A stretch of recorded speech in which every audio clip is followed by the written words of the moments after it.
Mr. Secretary, we've known each other for a long time, including your time as a U.S. attorney. I'm going to ask you some tough questions, and they go back all the way to that time and before. Was the immigration system, well, you said it in your opening statement, it was broken. Was the immigration system broken when you were a U.S. attorney? Congressman, it is broken. It has been broken for as long as I can remember. And does broken include the fact that there's virtually no penalty for being a coyote or for entering this country illegally, that for all practical purposes it's a slap in the hand, and that U.S. attorneys historically have a difficult time justifying their time when in fact it's a revolving door for people who come into this country illegally and the coyotes who bring them? Isn't that one of the challenges you face?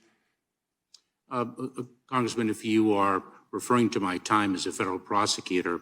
No, I'm not referring to you personally. I'm referring to the broken immigration law. You said it was broken. I agree it was broken. I agree that it's broken today.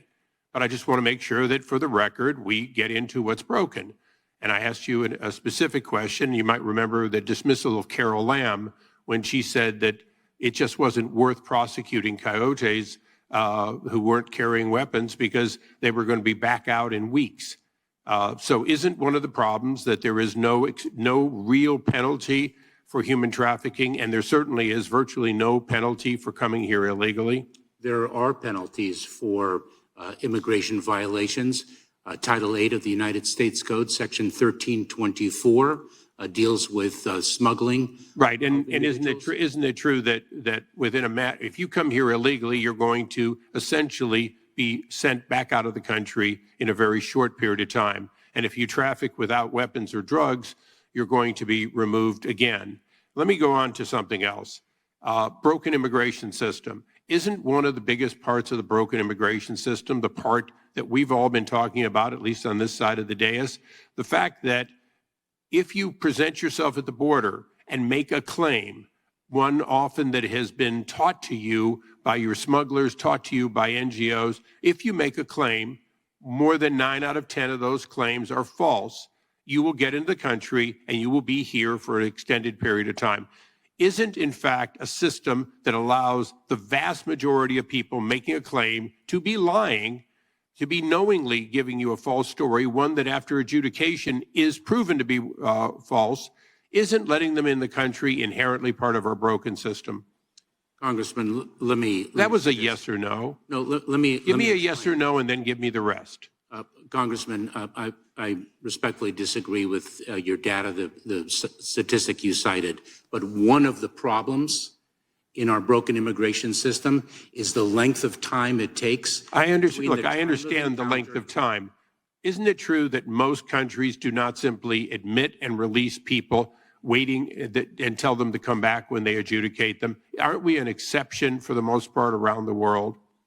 Congressman, we are not alone in some of the infirmities of the immigration system that we have. So today, as the Chief Security Officer for the United States, would you say that it is reasonable to release people for months or years rather than adjudicating them immediately at the border? Isn't it true that if we were doing our job in Congress and you were able to do your job, people would be adjudicated before they came into the United States? Those found to be credible would be admitted. Those not found to be credible would be discarded back to the countries they came from as appropriate. Congressman, in the absence of congressional action, we have actually issued a regulation, the first of its kind, that has reduced the time between encounter at the border and the final adjudication of an asylum claim. Okay, for the record, there has been, in fiscal year, let's say 20, you had 3 at the southwest border encounters with people on the terrorist watch list. So far this year, it's 140. Can you give us the whereabouts of those 140?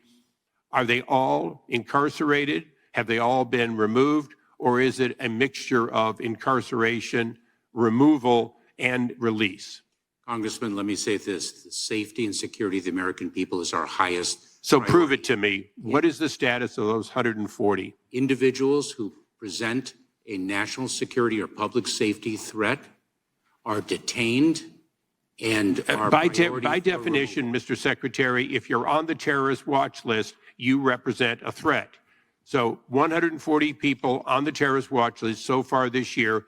For the record, would you please give us the status of each of those individuals so we know what you did with people who were on a terrorist watch list, who were apprehended, many got away, but that were apprehended, where they are today so that Congress can know?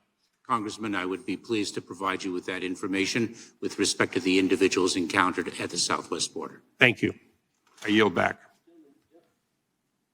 Gentleman yields back, but could the Secretary answer that question? What is the status of those 140? Mr. Chairman, I Mr. Chairman, what is the, Point of under order. what authority or point of order? Gentlelady, state a point of order. Mr. Chairman, under what authority are you speaking right now? Whose time?